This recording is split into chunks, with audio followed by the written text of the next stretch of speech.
and we're going to start by talking about Cristiano Ronaldo, because although it feels like particularly when you've been in, strangely enough, Leanne, we've talked a lot about Ronaldo and the situation at Manchester United because he's done this huge, high-profile interview.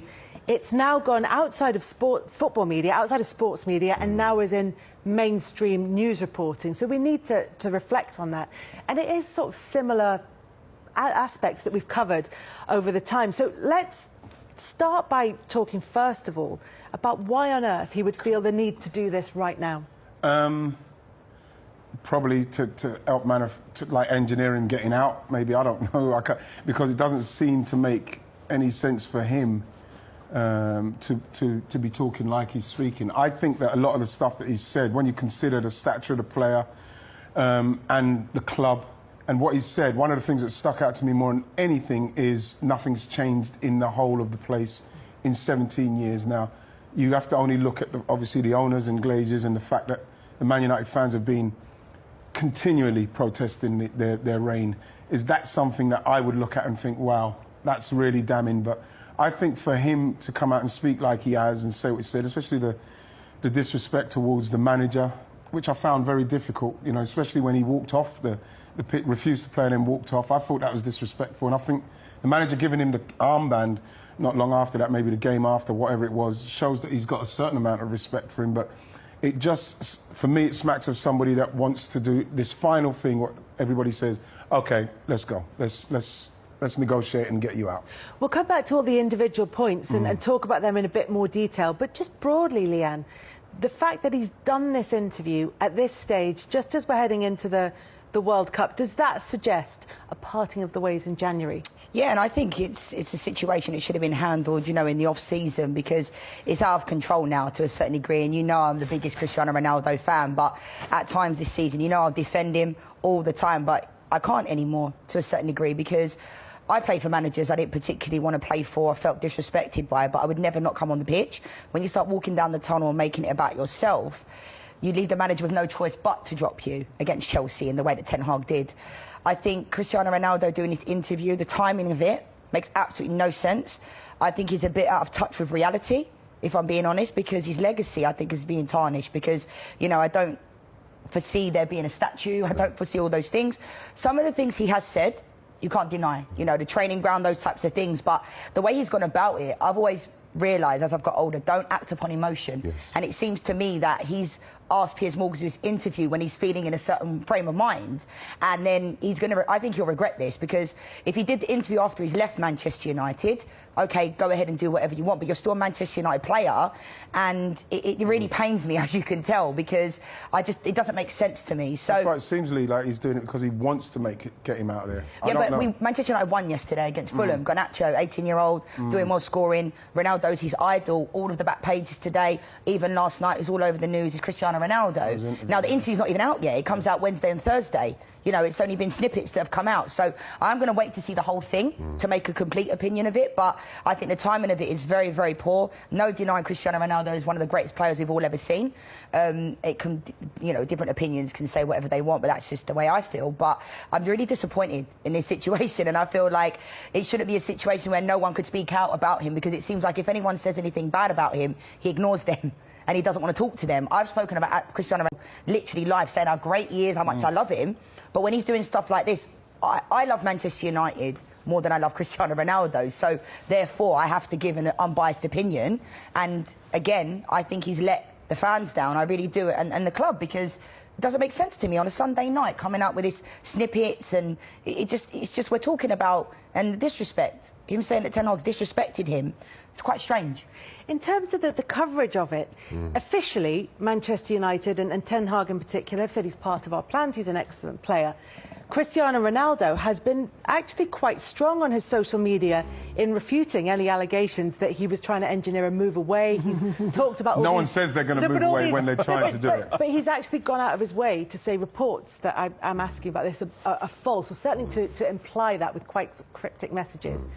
The messaging and the briefing that's been coming through, and you will know about this, Darren, is that from the club, we can't get anybody to buy him. From Ronaldo, there are plenty of people interested, the club won't let me go. And that's why this interview coming at this time is so interesting. Yeah, they're all intangibles. And when in football there are lots of things that happen that it's impossible to prove. Because sometimes when these conversations, you guys both worked in the game, and you both know that there'll be people who will be operating on your behalf who have that plausible deniability. So it's easy for you then to be able to come out and say, it wasn't me. I didn't say that. He didn't approach them on my behalf. I think as far as Ronaldo is concerned, everyone is well versed enough in football to be able to understand how it works now. So I don't think that anyone's in any doubt that there had been approaches made to other clubs, and you only have to look at the many clubs around Europe who said thanks but no thanks to know that there had been conversations ongoing. Where does it leave him? I think he's done at the club. There is no chance he would come back. We've already seen from Ten Hag's demeanour that he will not have somebody who's going to be fair, no manager would have a player back in the squad who's disrespected him in that manner. My understanding is that at United, Ronaldo, when he wants to do interviews, does them. He doesn't wait for anybody to say you can or you can't. He just does them.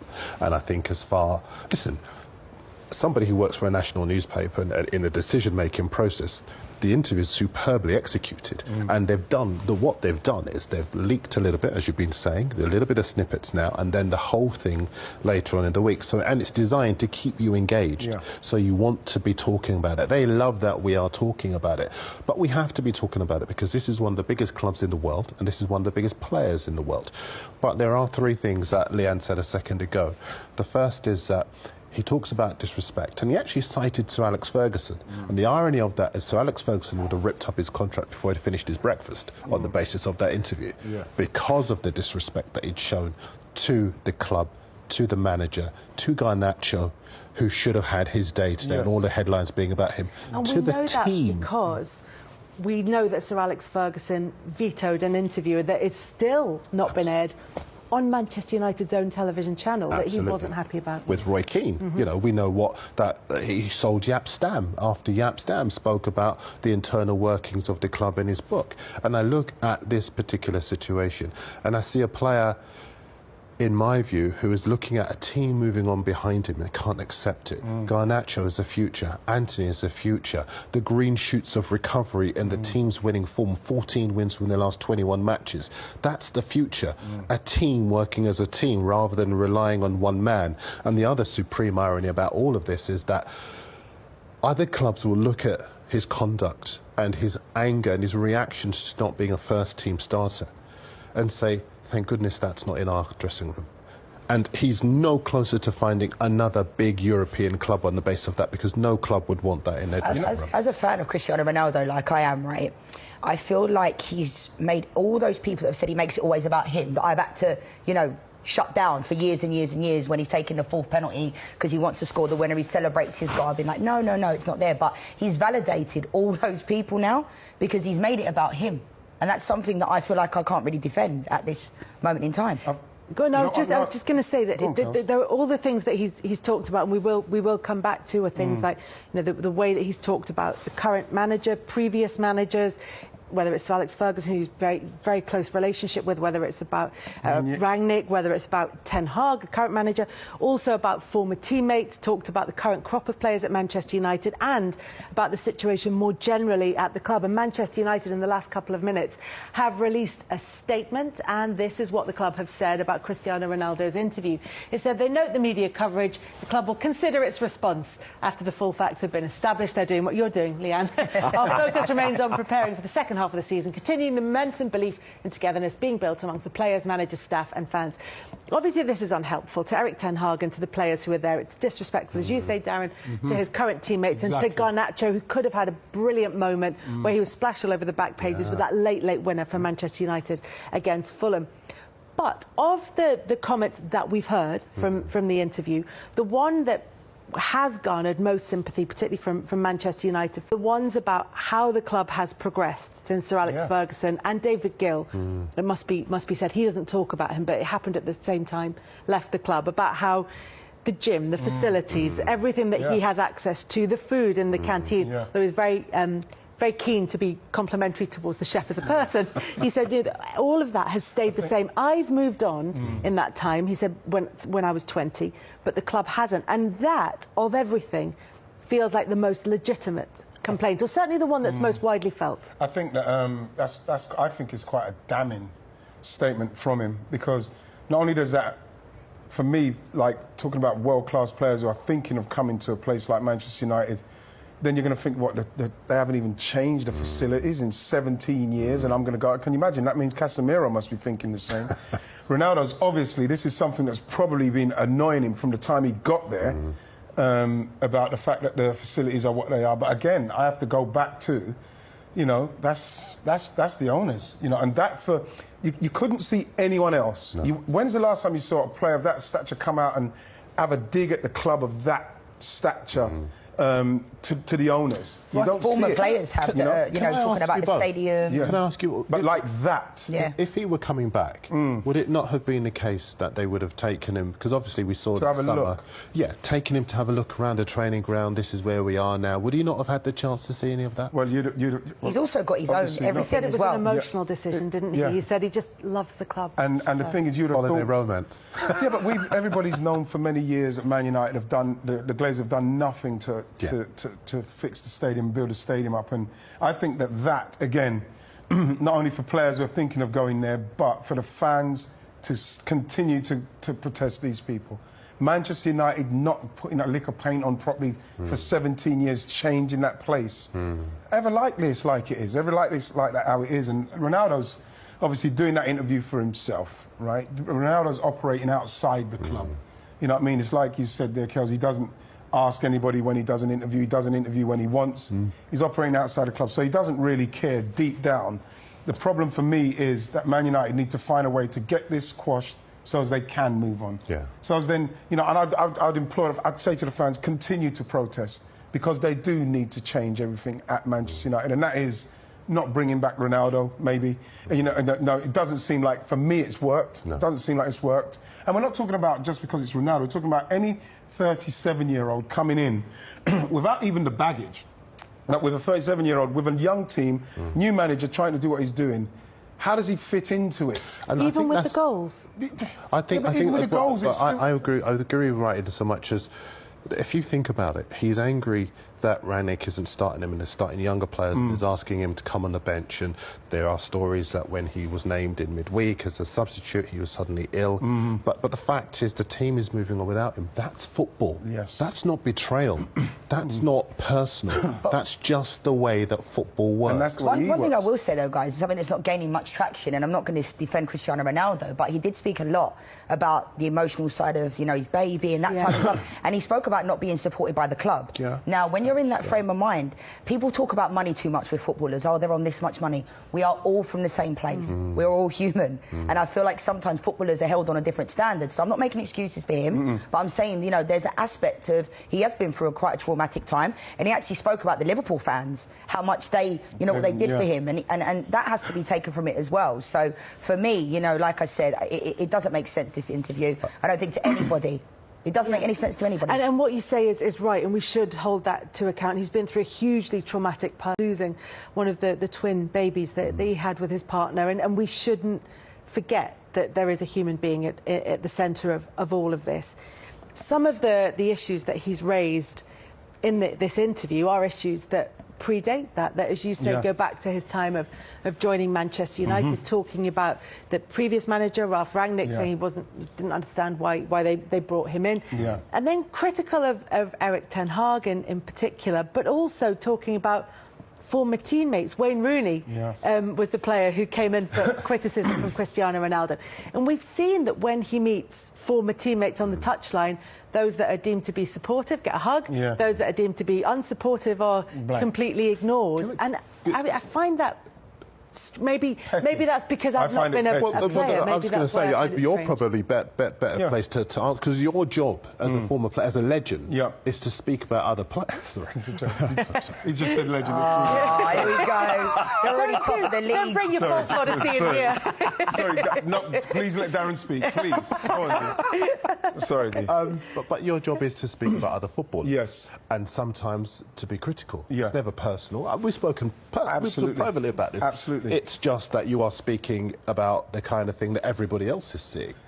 And so it must be hard if a player is basically going to act in a manner that suggests if you are anything other than gushing with praise for them, you are criticising them. The thing about it is as well, Darren, is like I was quite uncomfortable watching what he done to Jamie Carragher, because when I watched Jamie Carragher's kind of like summing up of the whole situation, it's not a million miles off of where we are now, in saying about how old he is and what he's going to bring and what's going to happen with the youngsters and how is he going to respect them. All the stuff that Jamie said has kind of come to be. And so you think to yourself, as a pundit, that's all you're trying to do. You know what I mean? I've got no problem with walking into any lounge, or if the lads are around and, you know, I can see any of them say, no, I'm never personal. It will never be personal. You just try and give the facts. And that's something that all pundits try and do. No one's blatantly going out to dig you out just because. I always analyse people the way I'd be okay being analysed myself.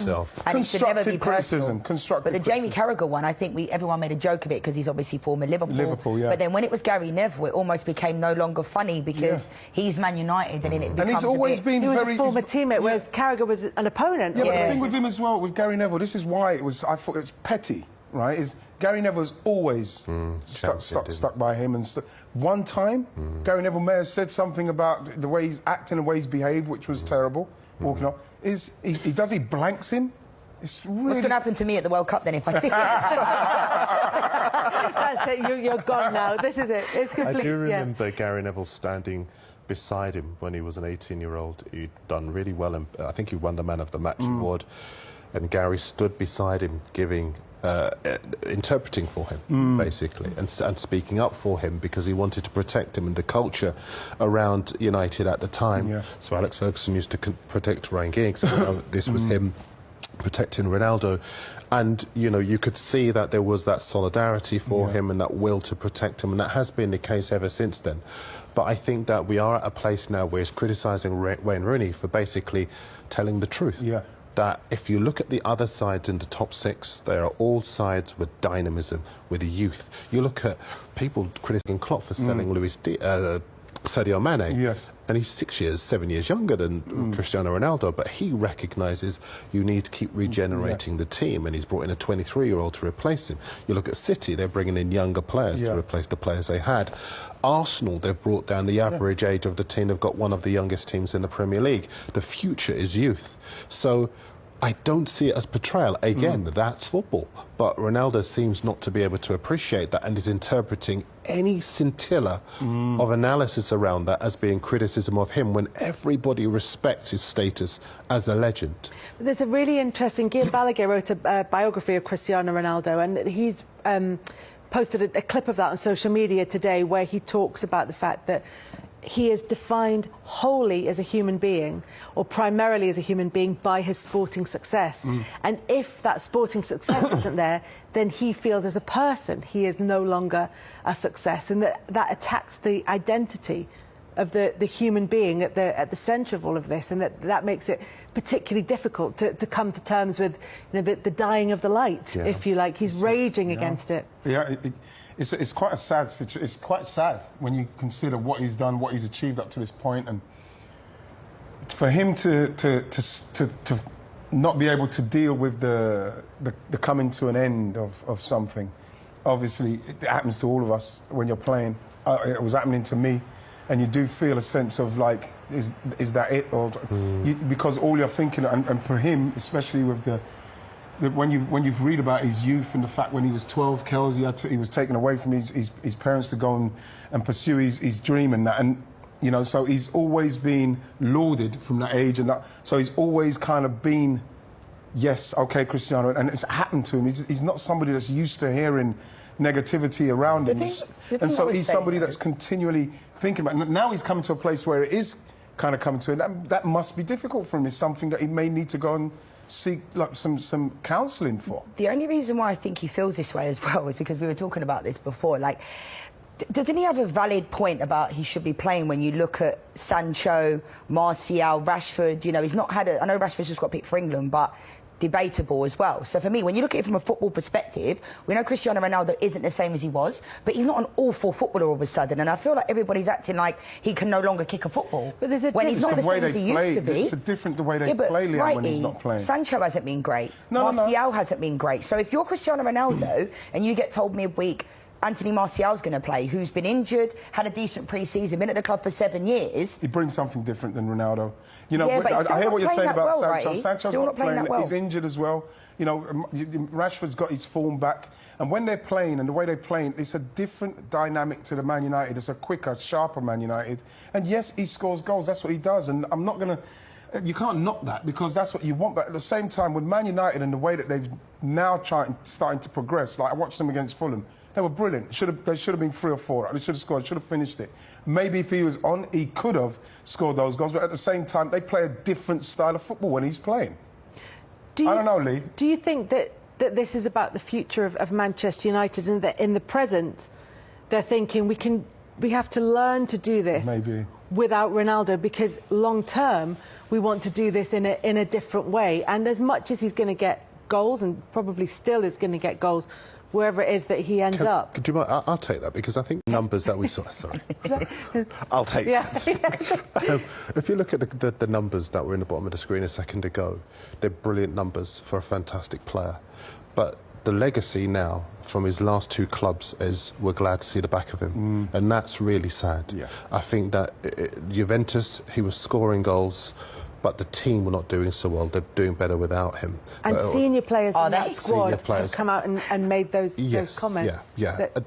In the Champions League, they've done badly, but in the domestically, although they'd lost their way under Max Allegri, they're stabilising again. And they've got a younger team where they're bedding in players who are kind of finding their feet. And that seems to be the case with Manchester United as well. And I just think that it is about 2 things. About the future, but also about recalibrating the status of the club, because I think a big part of the reason why they lost their way is because they were obsessed with celebrity, and they were obsessed with commercial popularity, and you know, they're bringing in the Zlatans and the Bastian Schweinsteigers and the other guys who were in the back end of their careers, but they were generating lots of social media engagement and lots of advertisers were being attracted, but they weren't players who were going to drive the club forward.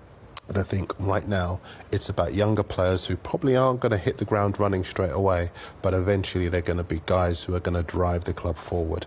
He does have a legitimate gripe about the way that they've let, you know, there was some jokes about maybe watching training sessions on Betamax videos and stuff like that. But if you don't know what Betamax is, Google that one. I was going to say, but what an anachronistic statement, Google Betamax. They're not 2 things you often hear together in the same sentence. This grey beard is here for a reason. But look, for Manchester United, they find themselves in 5th place in the table, and there's a real opportunity for them to really push for the top 4, but it looks as though they're going to be doing that without Cristiano Ronaldo, certainly in the aftermath of that interview, although maybe more will come out in the long version of that. It seems unlikely. Well, strange you should mention Ronaldo, who missed today because of illness, but has also done an interview with Piers Morgan. And I've got some of the quotes from the interview in front of us. Piers Morgan said to him, they're trying to force you out. Ronaldo says to Morgan, yes, not only the coach, but the other 2 or 3 guys that are around the club. Morgan says at senior executive level, and Ronaldo says, yes, I felt betrayed. Morgan says, you think they're trying to get rid of you? Ronaldo says, honestly, I shouldn't say that, I don't know, but listen, I don't care. People should listen. I feel betrayed, and I feel that some people don't want me here, not only this year, but last year too. Thoughts? First of all, I'm totally baffled and confused as to why he's done this interview, if I'm totally honest with you. Today, the timing of it, I think it leads you to just how Cristiano Ronaldo is obviously feeling right now and how he's felt all season. We've seen nothing but almost petulance throughout the whole year, with the kind of like walking down a tunnel. Today, supposedly, Well, he said he was ill on the sheet anyway. I don't know what's actually been reported, but now he's doing interviews with Piers Morgan. Look, he's a frustrated player, and I've said from day one, I think that the whole situation has been mismanaged by the club with Cristiano Ronaldo this year. And whether he feels lied to or not, today just don't feel right to me. It feels. I don't think it's going to help him with the Manchester United. I think it's disappointing, to be honest. I mean, he's got nothing to prove. So I can't understand why he would want to put his point across. Maybe his ego's dented a little bit. I think it's a situation where he's not ever been in this situation before. And maybe he doesn't know how to handle it. But you'd like to think there's people around him that would say, you don't have to do this. He's done there now, isn't he? I mean, Erik Ten Hag can't, isn't he? As a manager, I mean, I feel like Erik Ten Hag, where I do half kind of like with Ronaldo and what he's saying, he feels like he's been kind of like used a little bit in a way. He's like the black sheep. He's the kind of, the one to kind of like throw the stick at.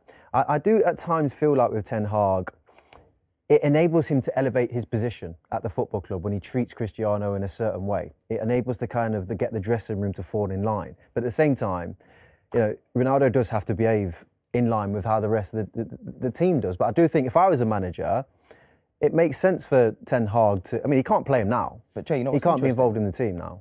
I think he scored 20+ goals last season. Yeah, he did. Yeah. So Ronaldo's probably thinking, well, actually, I was your top goal scorer last season, and he's thinking, I would do the same. So it is a funny situation, but really disappointing seeing that, to be honest. Very odd day to do it as well when Garnacho gets the winner. Yeah. So if you ask Man United fans now, who would you be more worried about losing? Oh no! Look, they are going to be looking forward to the future. They want Garnacho. They're never going to forget what Ronaldo's done for them. But at the same time, this young lad looks really exciting.